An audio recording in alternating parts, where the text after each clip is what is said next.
Meow, meow, meow. Cat. Oh my God, pretending. Okay, we are here in the Philippines again. Jesus, it's a quiet day today. We're closed. Sorry, we're closed. Okay, let me go in. Shit, there's somebody going. We have traffic. Beautiful young girl there. Ooh, very fast. I couldn't see how pretty she was. She went by too fast. Okay, let's go inside here. Today we're going to talk about... Hey, another cat. Meow. Yeah, good boy. Today we're going to talk about, you know, last time we discussed safety of white people in South Africa, right? But today I want to specifically address safety of farmers in South Africa. A lot of people here may think that that I'm very callous, that I don't care. I'm callous and I don't care about anyone, about white people specifically. That's bullshit. I care about each and every human being in the world, in the universe, in this world, and in all the other worlds, and sentient beings. That means things that are alive, even a fucking worm. Although I wouldn't necessarily go and stop the chicken from eating the worm, but I would still be mildly concerned for the worm, okay?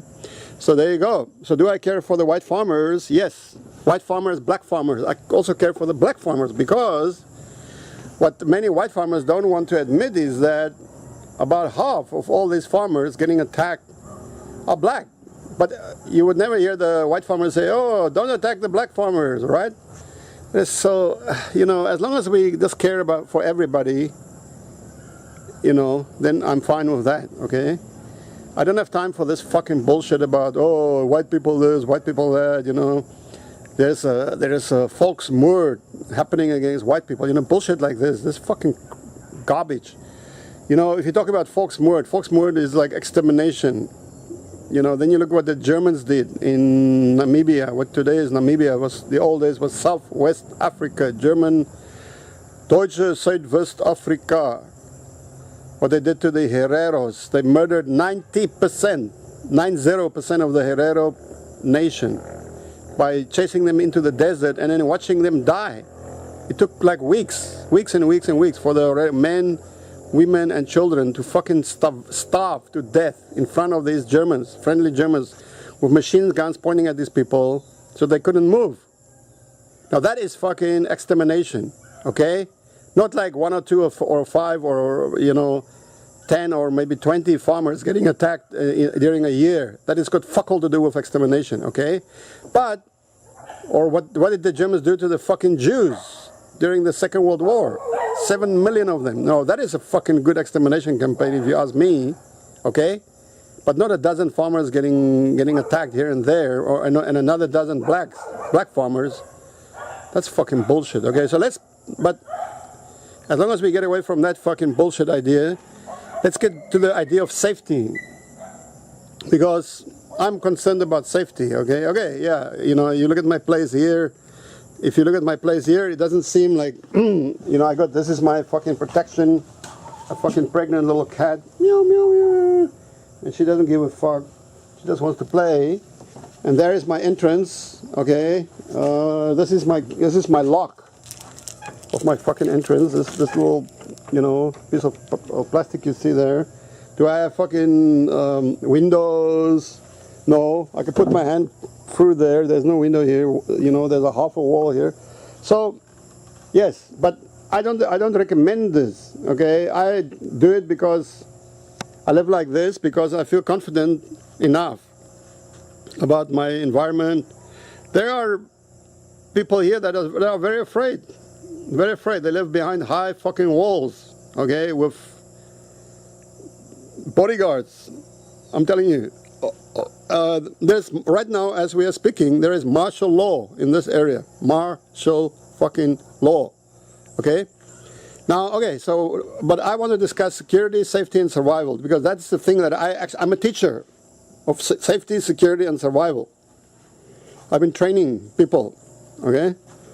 Now, I'm very interested in that topic in South Africa for our farmers, because I do believe, 100%, I believe that farmers are vulnerable because Questbar is the word. Boere is kwesbaar, want hulle woon alleen op 'n groot stuk fucking grond. Natuurlijk is dit aantreklik vir 'n fucking misdadiger. If you live alone on a huge and an African farm, which can be fucking 10,000 hectares, 5,000 hectares, you're the only family there. Don't you think you're going to be an attractive target for any criminal? Of course.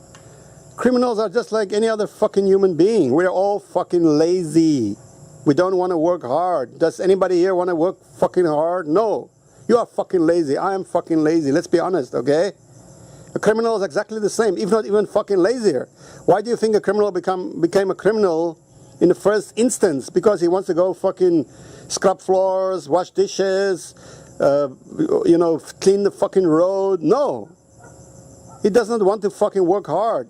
So, in his mind or her mind, it's easier to steal, okay, than to work.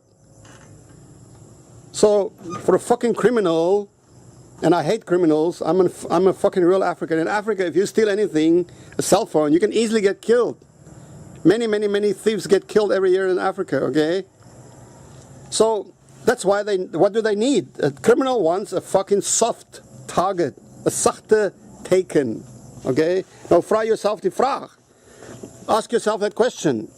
Am I a soft target? Obviously, you're going to think like, oh, no, I'm not a soft target.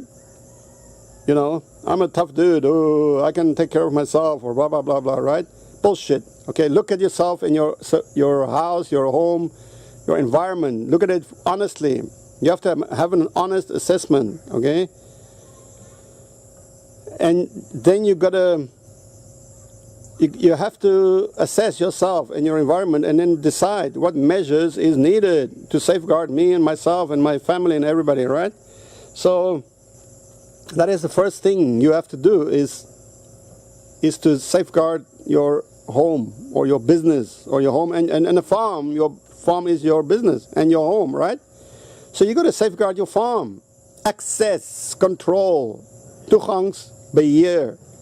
Okay, it sounds very easy. Oh yeah, I only have to control the access. That's it, right? Which, yeah, if you think about it, that's logically the thing you have to fucking get right. If you get that right, then you solve 99.9999% of the problem right there. Okay? That's why you see in many parts, in many districts, you see access control. People have gates, booms installed with guards checking cars, and immediately this makes it very hard for a criminal, right? A criminal, like I told you, is fucking lazy. He's a lazy cunt. He wants easy, soft targets with big money. Little work, big rewards. Okay? So, if a criminal stops in front of a house, what is the first fucking step? Have you heard of the attack cycle? The attack cycle. You have to understand. When I go back to South Africa, I would love to teach survival, my course, which I designed. I've made videos about it here, so you guys can go and check it out. First step you want to look at is the attack cycle, because everything happens around this fucking cycle. The first step of the cycle is surveillance. Surveillance meaning it's the process by which the criminal is going to pick a target. He's going to look at you, observe you. Now, it doesn't have to take hours. It can take seconds. It can take one look. Oh, there's a soft target. Somebody walking around, you know, in the street, deep in thought, or deep, or, you know, blah, blah, blah, blah, blah, blah, like you see a lot of people doing, you know, busy on their fucking stupid game, or whatever, their Pokemon bullshit game.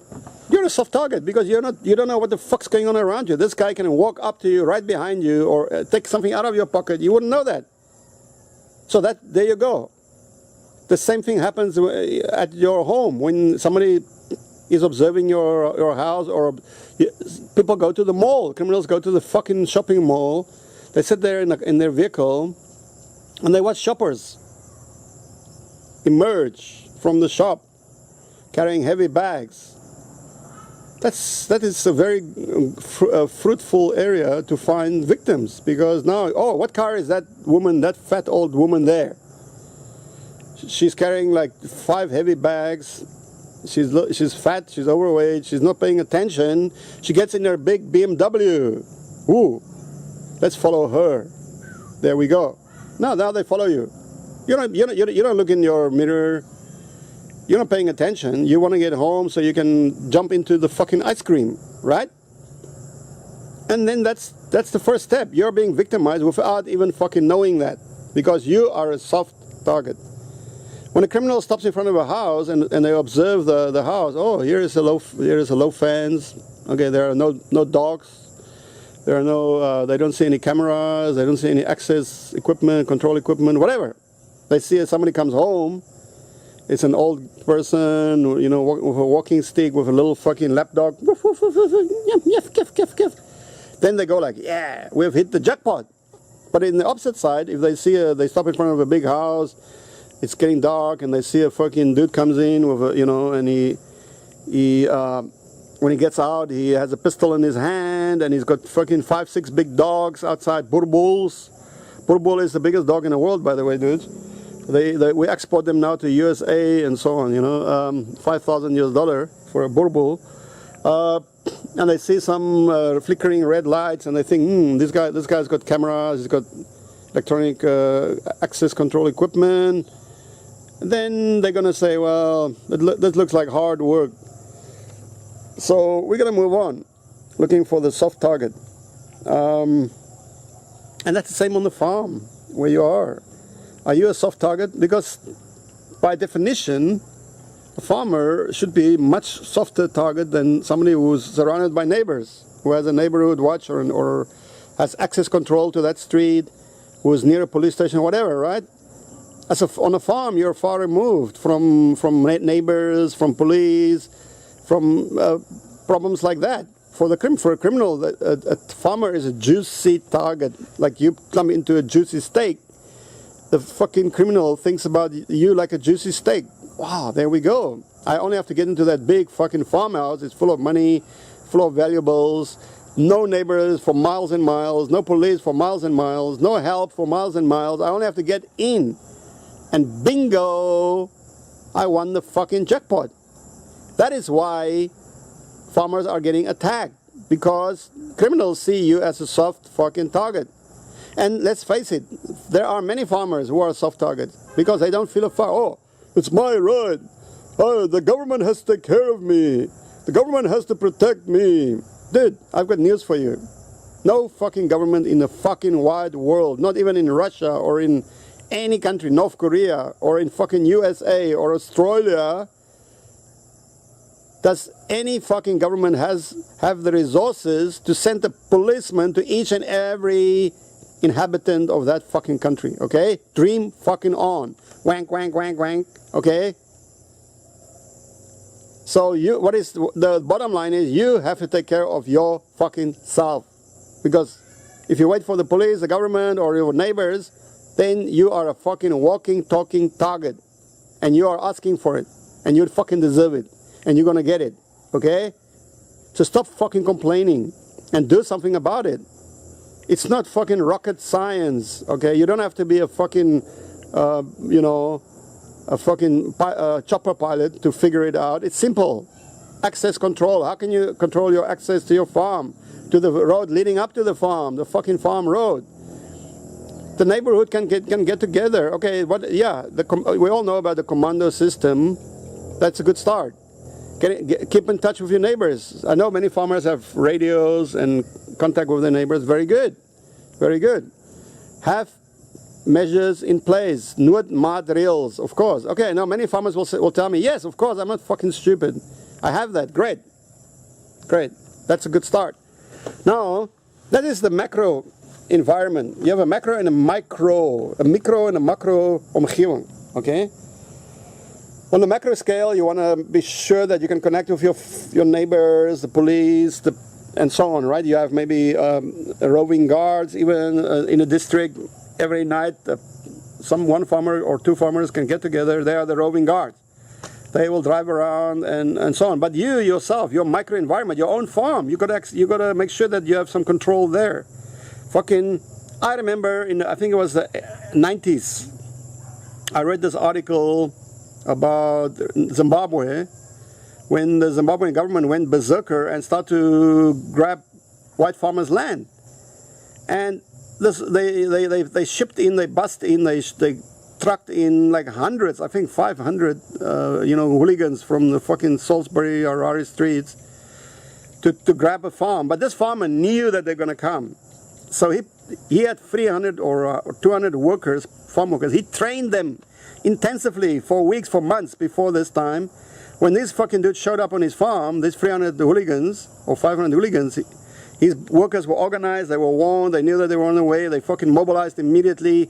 They beat the living fucking shit and daylight out of these hundreds of fucking hooligans. They were running to get their asses back to town. And I was like, wow. And I was very inquisitive about this. Wow, one farmer did it, one white farmer. How about the others? There were thousands of white farmers in Zimbabwe with millions of workers. Thousands of farmers with millions of workers. Never ever again did I hear any other report in a similar vein, because the other white farmers, God's water or God's akker. The government will protect me or whatever. I don't know what we're going. Oh, I don't deal with black people. They work for me and they suck my dick. That's it. I don't fucking train them. I don't expect too much. Well, then you have the fucking problem, okay? Yes, you have 100 maybe able-bodied people under you, some farms, maybe more, some maybe less. Doesn't matter, you still have able-bodied people on your fucking farm that you can train. If you don't want to do that, then you have a serious fucking problem and you deserve what is coming your way. You got to train them. And if you don't know what and how to train them, get in touch with me, okay? I will fucking come to your farm and I will fucking train them, okay? You can look at some of my videos. Okay, we will discuss this topic again in the next episode. Access control, personal security, hostage, because inevitably, once they can breach your outer defense, your access control measures, they can come onto your farm, then they breach your home protection measures, they can get into your house, it becomes a hostage situation, right?